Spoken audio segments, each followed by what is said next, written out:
So in this video, we are required to express, write each number in scientific notation. We have 205,000. So this 205,000, right, basically the decimal point is here, right? And for us to write it in scientific notation, also known as standard form, this decimal point has to come after the first significant figure. And the first significant figure here is 2.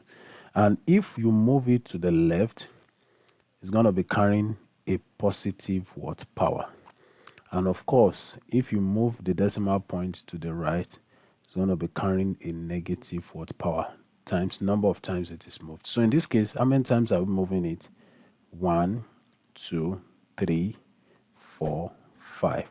So in that case, this will now be written as 2.05, right, times 10 raised to the power of 5, right, because we move it to the left. Now, somebody may say that, what about these zeros? They are insignificant, right? So that is that. That is for A. Then for B, we have 0.